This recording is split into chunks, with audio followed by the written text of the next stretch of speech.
जमकर गरजी, लेकिन मिजाज कुछ बदला बदला सा दिखा।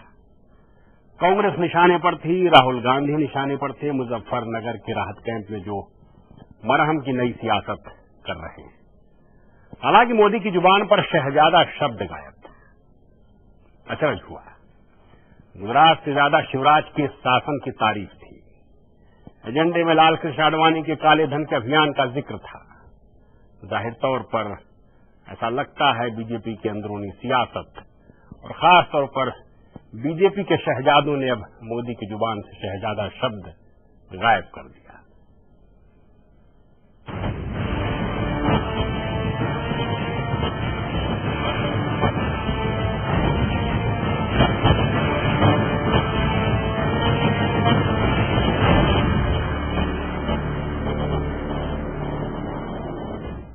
बीजेपी के प्रधानमंत्री पद के उम्मीदवार नरेंद्र मोदी जिस वक्त मुंबई की रैली में कांग्रेस मुक्त भारत का नारा दे रहे थे, उसी वक्त कांग्रेस के उपाध्यक्ष राहुल गांधी यूपी के मुजफ्फरनगर में दंगा पॉलिटिक्स के शिकार लोगों के जख्मों पर नई सियासत को धार दे रहे थे। मुंबई में मोदी देश के 90 अल्पसंख्यक बहुल जिलों में चल रही केंद्रीय योजनाओं का हिसाब किताब मांग रहे थे, तो उत्तर प्रदेश में अल्पसंख्यकों में पकड़े भय और सन्नाटे के माहौल का हिसाब राहुल गांधी भी पूछ रहे थे। सवाल था कि आखिर लोग ठिठुरती ठंड में अपने गांव घर जाने की बजाय इस कैंप में रहने को मरने को तैयार क्यों? दूसरी तरफ महाराष्ट्र में किसानों की खुदकुशी का हिसाब मांगा नरेंद्र मोदी ने। राहुल गांधी ने हिसाब मांगा कि नवजात बच्चों की मौत क्यों हो रही है इन राहत कैंपों में। जाहिर तौर पर दोनों तरफ सियासत की नई बिसात बिछ रही है, लेकिन इसमें ताज्जुब की बात राजनीतिक जानकारों के लिए यह है कि मोदी की जुबान से धीरे धीरे शहजादा शब्द गायब हो रहा है। बनारस की रैली में भी शहजादे शब्द का प्रयोग सुनने को मिला नहीं, और मुंबई की रैली में भी राहुल गांधी का नाम तो नहीं लिया, लेकिन जब तीर छोड़ने लगे आदर्श घोटाले से लेकर भ्रष्टाचार समेत तमाम सवालों पर, तो कहीं न कहीं शहजादा शब्द उनकी जुबान पर नहीं था। जाहिर तौर पर सवाल उठता है कि क्या बदले बदले क्यों जनाब?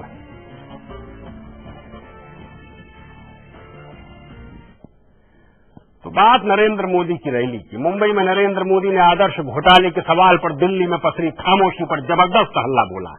एक दिन पहले भ्रष्टाचार की बीमारी के राहुल के बयान पर तंज कसते हुए मोदी ने सीधा सवाल उठाया, आखिर आदर्श घोटाले पर कांग्रेस नेता मौन क्यों, चुप क्यों?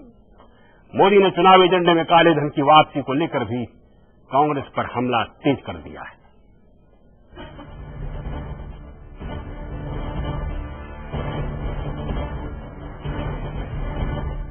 – 2014 की चुनावी जंग में भ्रष्टाचार के सवाल पर आर पार होना तय है। मुंबई की रैली में नरेंद्र मोदी ने आदर्श घोटाले को दफा दफा करने की कोशिश पर कांग्रेस आलाकमान की चुप्पी को सवालों में घेर दिया। सीधे कांग्रेस उपाध्यक्ष राहुल गांधी से पूछा, भ्रष्टाचार के मर्ज की दवा खोजने में जुटी कांग्रेस का रुख आदर्श घोटाले पर क्या है? इतने भ्रष्टाचार में डूबे हुए लोग, इतने बदनाम लोग,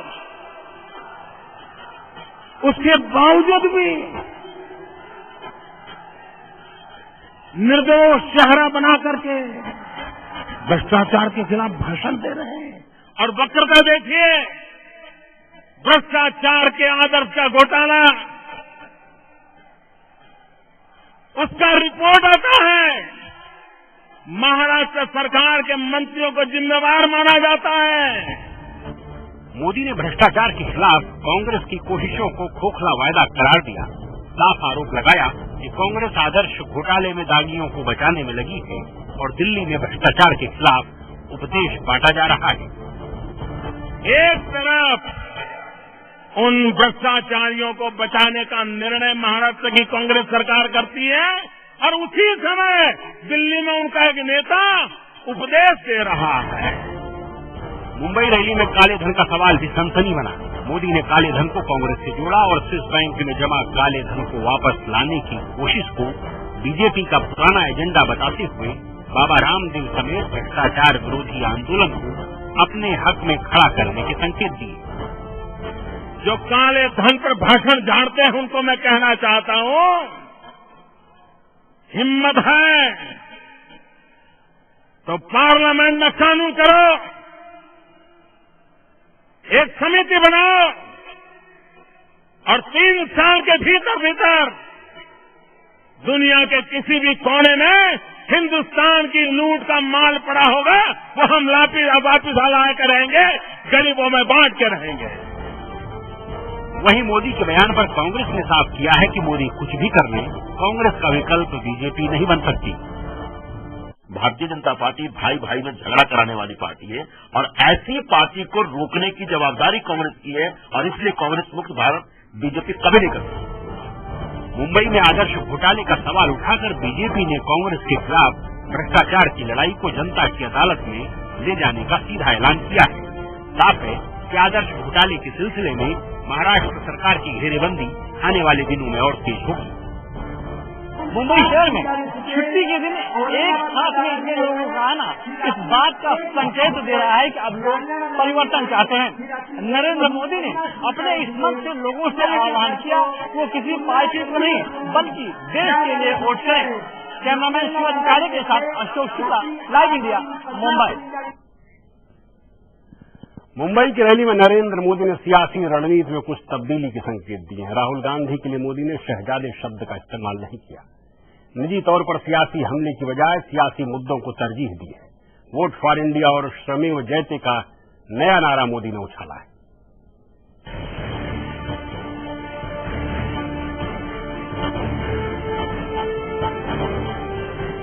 मुंबई की रैली में नरेंद्र मोदी का मिजाज कुछ बदला हुआ था। जुबा पर कांग्रेस उपाध्यक्ष को चिर परिचित अंदाज में शहजादा बुलाने के सुर नदारद थे। कांग्रेस के बड़े नेता के भाषण को मैंने सुना और वो भ्रष्टाचार के खिलाफ भाषण दे रहे थे। इनकी हिम्मत तो देखो साहब, कोई ऐसी हिम्मत नहीं कर सकता।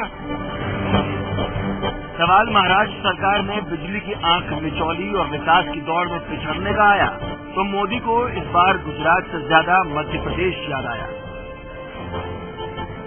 मध्य प्रदेश के मुख्यमंत्री शिवराज सिंह के करिश्मे के जरिए मोदी ने महाराष्ट्र में विकास को आईना दिखाने की कोशिश की।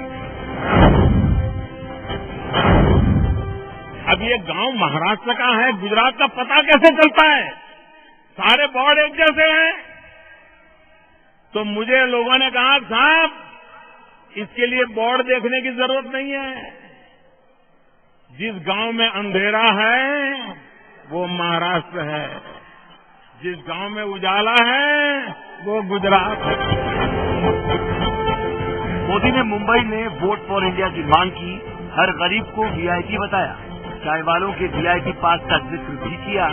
जाहिर तौर पर आम आदमी पार्टी के सियासी तौर तरीकों की झलक भी मोदी की जुबान पर चढ़कर बोल रही थी, जिसने आम आदमी को सियासी रण में ही सही वीआईपी कल्चर से ज्यादा ताकतवर बना दिया है। मैं 2-3 दिन से टीवी पे देख रहा था, अखबार में पढ़ रहा था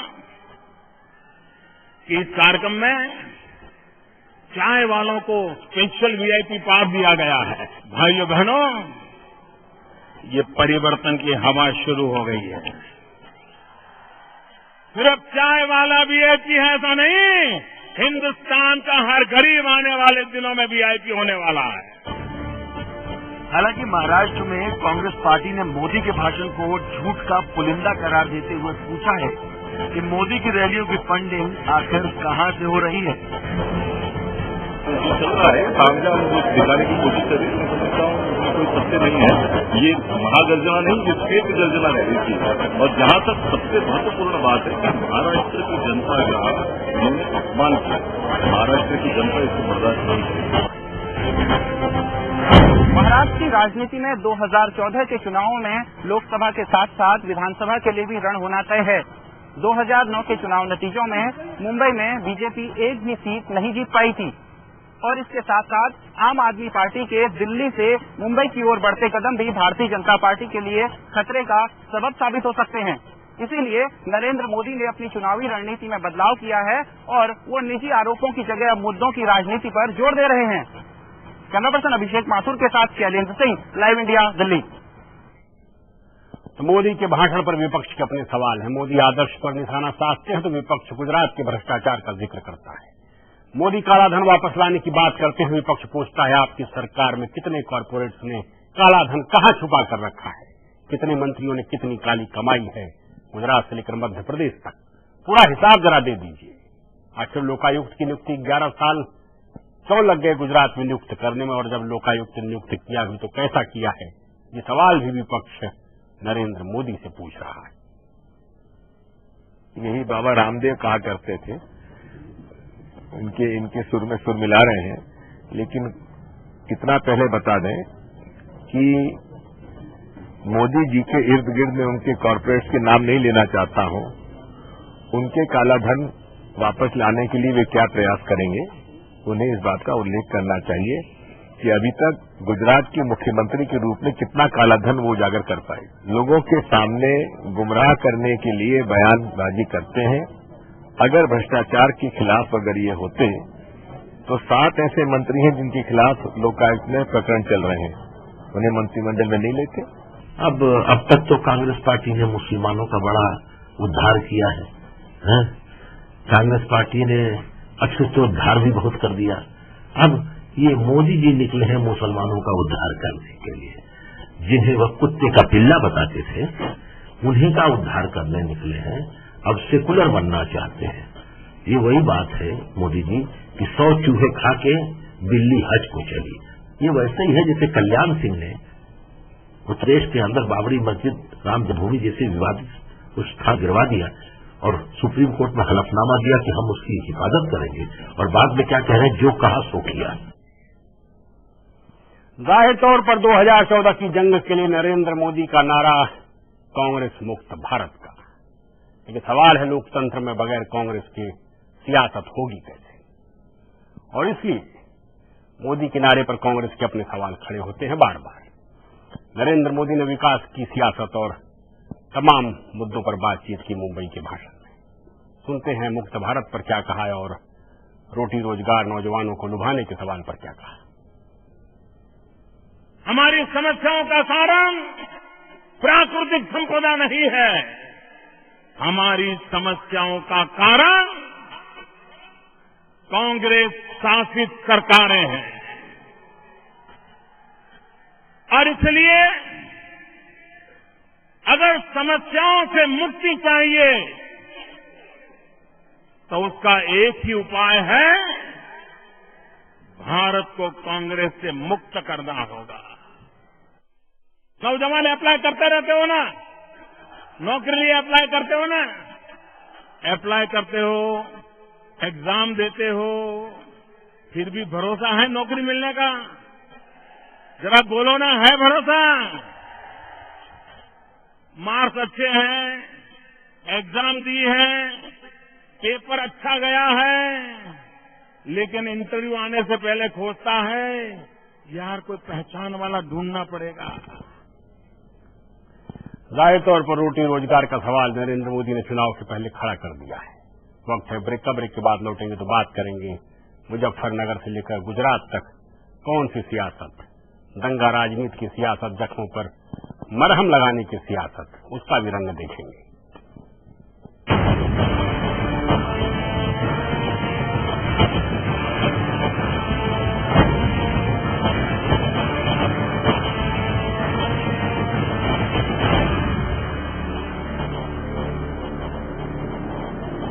जब है समाधान फिर क्यों है परेशान, आओ अशोक क्लिनिक होके विवाहित बनों के। अशोक क्लिनिक, चांदनी चौक, दिल्ली। मेरा भरोसा है केश किंग आयुर्वेदिक तेल, जो बना है 16 खास आयुर्वेदिक तत्वों से। केश किंग रखे मेरे बालों का ख्याल और बनाया है लंबा, काला और घना। Kesh king, the king of hair oil.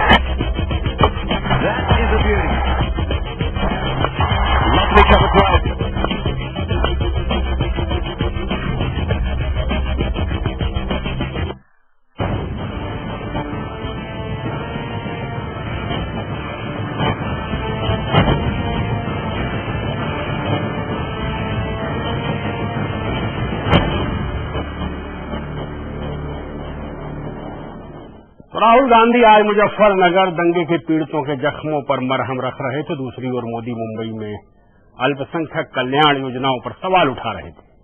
दंगा राजनीति राहुल के निशाने पर थी तो मुस्लिम वोट बैंक के मुद्दे पर कांग्रेस मोदी के निशाने पर।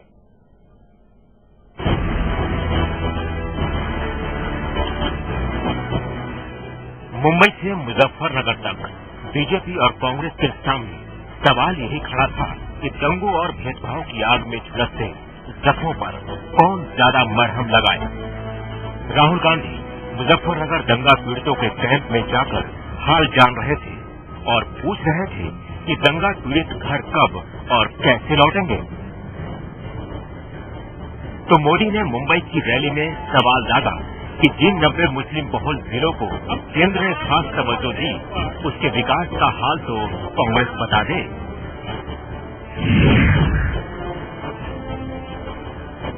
जहां भी मैं गया,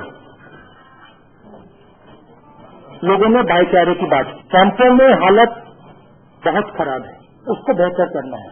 लोगों ने कहा कि सांप्रदायिक ताकतों ने ये काम किया है। ये माइनॉरिटी के वोट का खेल करने वाली सरकार ने पार्लियामेंट में जवाब दिया है कि उस योजना में से 3 साल में 1 रुपया खर्च नहीं हुआ है, 1 रुपया खर्च नहीं हुआ। दरअसल मुजफ्फरनगर के राहत कैंपों में भीषण ठंड के बीच बच्चों की लगातार होती मौत ने इंतजामों को सवालों में खड़ा कर दिया है। लिहाजा राहुल गांधी के दौरे को दंगा पीड़ितों के हक में बड़े कदम के तौर पर देखा जा रहा है। लेकिन तू डाल डाल मैं पात पात की तर्ज पर मोदी राहुल पर बरसने में जरा भी नहीं हिचके। महाराष्ट्र में कांग्रेस राज में किसानों की खुदकुशी को भी मोदी ने मुंबई की रैली में मुद्दा बना दिया। क्या कारण है महाराष्ट्र के किसान को बार बार अकाल झेलना पड़ता है? क्या कारण है महाराष्ट्र के किसान को आत्महत्या करने के लिए मजबूर होना पड़ता है? दूसरी ओर कांग्रेस ने मोदी पर नफरत की सियासत को बढ़ाने का आरोप लगाया है। वो मोदी के नेतृत्व में भारतीय जनता पार्टी के समाप्ति का उद्घोष करेगा। भगवान शिव की धरती पर जाके नरेंद्र मोदी जैसा आदमी जिसके दामन में हजारों बेगुनाहों के खून के निशान है, छींटे हैं, उसकी तुलना भगवान शिव से की जाए। एक तरफ अल्पसंख्यक बहुल जिलों के विकास पर सवाल तो दूसरी तरफ दंगा पीड़ितों के जख्मों पर मरहम की कोशिश इन दिनों बीजेपी और कांग्रेस के बीच राजनीतिक लड़ाई का सबब बन गई है। मोदी ने मुंबई में एमपी के विकास का मुद्दा तो उठाया, लेकिन ये भूल गए कि एमपी में भी किसानों की खुदकुशी कम नहीं है और साथ ही साथ गुजरात अभी भी दंगों के दर्द से उबर नहीं पाया है। कैमरामैन सत्यदेव कुमार के साथ अभिषेक पांडे, लाइव इंडिया, मुंबई। 20 तारीख की मोदी की बनारस की रैली को लेकर कांग्रेस ने अलग सवाल खड़े किए हैं। आखिर क्यों मोदी के मंच से हर हर मोदी का नारा लगा? बनारस शहर हर हर महादेव के नारों के लिए जाना जाता है, हर हर मोदी का नारा कैसे आ गया? समाजवादी पार्टी ने अलग सवाल उठाए। खैर, यूपी के मुजफ्फरनगर में दंगा पीड़ितों के राहत कैंप में बच्चों की लगातार होती मौत सियासत की अब बड़ी वजह बन चुकी है। ऐसे में राहुल गांधी ने राहत कैंपों का दौरा कर सियासत को और गरमा दिया है। राहुल ने दंगा पीड़ितों का हाल जाना, उन्हें घर लौटने की सलाह दी और पूछा भीषण ठंड के बावजूद लोग अपने गांव घर क्यों नहीं लौट रहे। इस दौरे में जो सवाल उठे हैं उसने सूबे की समाजवादी सरकार का गुस्सा बढ़ा दिया है।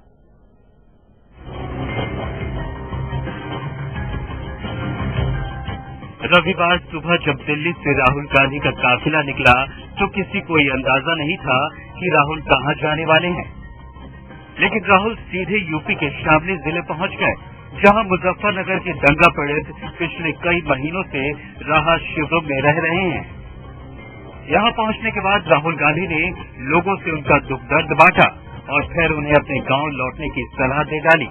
राहुल ने कहा कि जो लोग दंगा कराते हैं वे नहीं चाहते कि आप लोग अपने गांव लौटे, इससे उन्हें फायदा होगा, लिहाजा आप अपने गांव लौट जाएं। आप करते क्या हो? मैं जी कपड़ा भी काम वापस क्यों नहीं जा रहे हो? जाने का भी आपको क्या रहेगा? जब मारना पीटना लोगों को। हालांकि राहुल के सरप्राइज विजिट में उनका मरहम कई चीजों में दर्द दूर करने में नाकाम रहा। यही वजह है कि कई जगह लोगों ने राहुल गांधी को काले झंडे भी दिखाए। लोगों ने भाईचारे की बात, कैंपों में हालत बहुत खराब है, कैंप में जो हालत है उसको बेहतर करना है। ये दूसरा मौका था जब राहुल गांधी मुजफ्फरनगर दंगा पीड़ितों से मिलने गए थे। बीते 16 सितंबर को सीएम मनमोहन सिंह और सोनिया गांधी के साथ राहुल गांधी भी दंगा पीड़ितों का हाल जानने मुजफ्फरनगर गए थे। बीजेपी अब राहुल से इस सवाल का जवाब मांग रही है कि राहुल पिछली बार आए तब से लेकर अब तक उन्होंने दंगा पीड़ितों के लिए क्या किया। केवल राहुल गांधी और कांग्रेस पार्टी से इस बात का जवाब चाहता हूं कि पहली बार जाने के बाद कांग्रेस के द्वारा या कांग्रेस के दबाव में उत्तर प्रदेश की समाजवादी पार्टी की सरकार के द्वारा क्या परिवर्तन अपेक्षित किए गए, किन आवश्यकताओं की पूर्ति की गई। 48 बच्चों की मौत सरकार के संरक्षण में चलने वाले कैंप में हो रही है, कौन जिम्मेदार उस मौतों के लिए। राहुल के मरहम को प्रदेश की सत्ताधारी समाजवादी पार्टी भी सियासी चश्मे से देख रही है। राहुल जी गए हैं, स्वागत है, लेकिन किस हैसियत से मैं नहीं कह सकता हूँ। वैसे राहुल जी अगर इस देश की गरीबी देखने जाते हैं, महंगाई को खत्म करने के लिए कोई प्रयास करते हैं और गांव में चेहरे पर लोगों को खुशी लाते तो मुझे लगता है कि शायद ज्यादा अच्छा लगेगा। लेकिन अगर सिर्फ आडंबर करने गए हैं, वोटों की राजनीति करने गए हैं, तो मैं इसको बिल्कुल उचित नहीं दूं कि सरकार जनता के बीच इतनी घृणित हो गई है कि जनता चुनाव में सरकार को माफ नहीं करती। खैर, राहुल के इस मरहम का चाहे जो मतलब निकले, लेकिन राहुल के सरप्राइज विजिट को उस एजेंडे से भी जोड़कर देखा जा रहा है जिसमें चंद दिनों पहले राहुल ने कहा था कि वो अब सीधे लोगों से जुड़ेंगे। Bureau report, live India. यहाँ वक्त एक ब्रेक के बाद लौटेंगे तो बताएंगे आपको आखिर राहुल का विरोध क्यों हुआ, कैसे हुआ।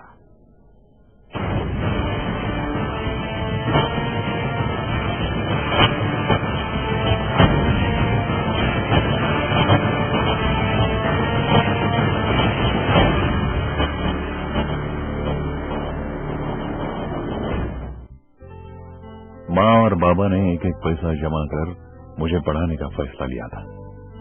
मैं जानता था कि उन्होंने खुद के लिए कभी कुछ नहीं किया, पर मेरी पढ़ाई लिखाई हमेशा के लिए सुरक्षित कर दी। इच्छाएं जहां उड़ान लेती हैं।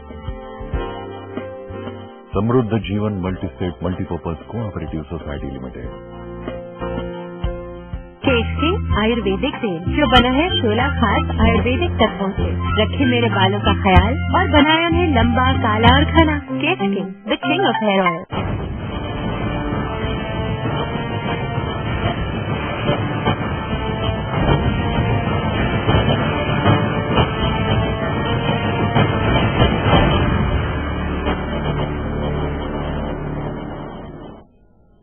मुजफ्फरनगर में राहुल गांधी को विरोध का भी सामना करना पड़ा। उनको काले झंडे दिखाए गए और रास्तों में हुई जगह जगह लोगों ने उनका विरोध किया। जाहिर तौर पर जो राजनीति चल रही है उत्तर प्रदेश में, उसमें बढ़त की लड़ाई चल रही है समाजवादी पार्टी और कांग्रेस के बीच में। इसके बावजूद राहुल गांधी कैंपों में पहुंचे और उन्होंने वहां का हाल जाना, सवाल खड़े किए सीधे समाजवादी सरकार पर।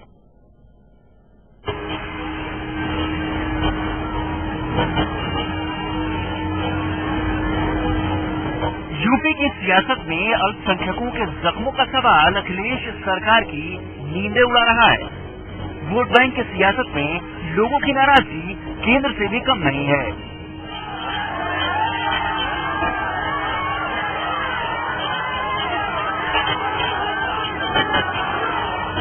जाड़े के ठिठुरते दिन और रात की कपकपी राहुल के दौरे के साथ ही भविष्य के वोट बैंक की सियासत भी कांपती दिख रही है, क्योंकि मुजफ्फरनगर में लोगों का गुस्सा सियासी लोगों के खिलाफ उफान पर है।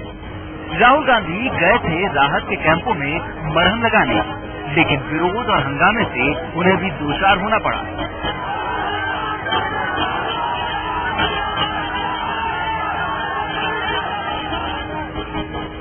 बावजूद इसके राहुल गांधी ने राहत कैंपों में दुख दर्द को बांटने की कोशिश की।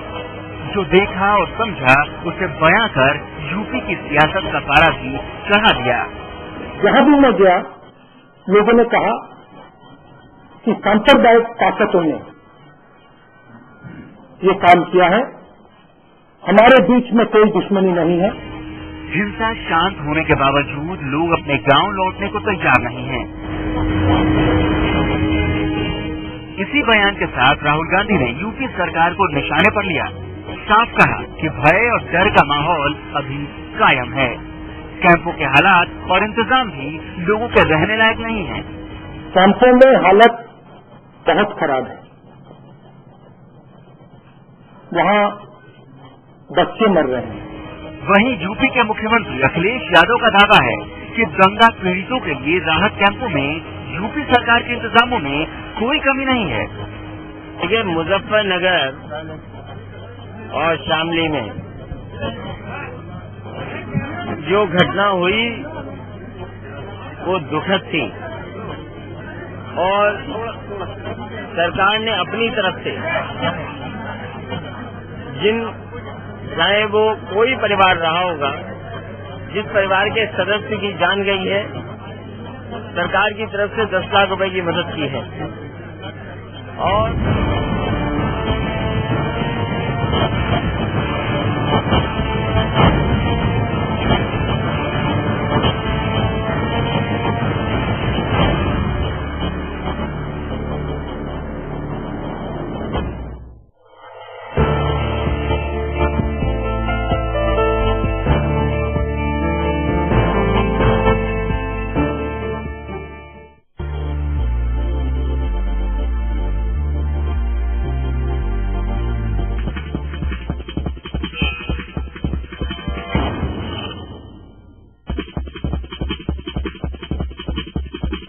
देश के कोने कोने से वो खबर जो जुड़ी हो आपसे, मुद्दा राजनीतिक हो या सामाजिक, देखिए दिन भर की हर बड़ी खबर रोज 7 PM इंडिया और 9 PM इंडिया सिर्फ लाइव इंडिया पर।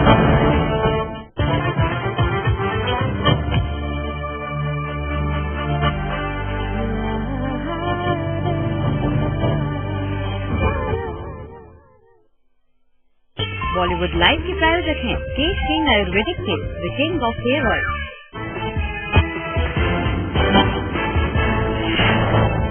मुंबई में मोदी ने दिया वोट फॉर इंडिया का नारा, कहा बांटो और राज करो की नीति पर कांग्रेस करती है काम, बताया बीजेपी राज में वीआईपी होगा गरीब।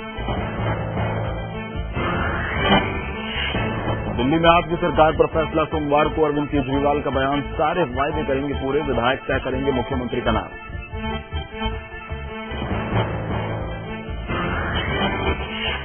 मुजफ्फरनगर दंगा पीड़ितों से मिले राहुल गांधी, गृह राज्य मंत्री आरपीएन सिंह भी थे साथ। राहुल का बयान, कैंप की हालत बेहद खराब, अखिलेश ने भी दंगों पर जताया दोष। जयंती नटराजन ने हटाए जाने से किया इनकार, एक अंग्रेजी अखबार का दावा, मंत्रिमंडल से हटी नहीं हटाई गई। राहुल के सुधार कार्यक्रम के चलते मांगा गया इस्तीफा। आसाराम की पत्नी और बेटी की अहमदाबाद पुलिस ने हिरासत के बाद छोड़ा, सूरज की बहनों ने लगाया है आसाराम और नारायण साईं की मदद करने का आरोप। उत्तर भारत में शुरू हुई बर्फबारी, कश्मीर और हिमाचल में जमकर हुआ हिमपात, दिल्ली में छाए बादल, तापमान में भारी गिरावट दर्ज।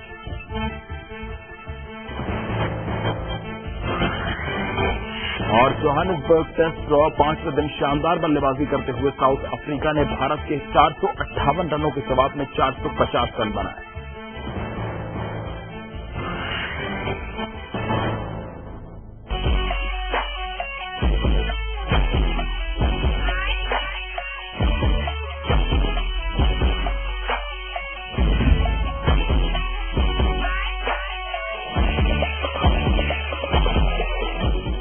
बॉलीवुड लाइव में आपका स्वागत है। शुरू होने वाला है साल 2014 का काउंटडाउन।